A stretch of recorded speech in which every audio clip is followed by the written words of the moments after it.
وہ دن ہوگا جس میں سب اللہ کے روبرو حاضر کیے جائیں گے، اور ہم اس کے لانے میں ایک وقت معین تک تاخیر کر رہے ہیں۔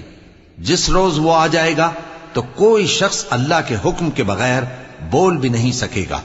پھر ان میں سے کچھ بدبخت ہوں گے اور کچھ نیک بخت۔ تو جو بدبخت ہوں گے وہ دوزخ میں ڈال دیے جائیں گے، اس میں ان کو چلانا اور دھاڑنا ہوگا۔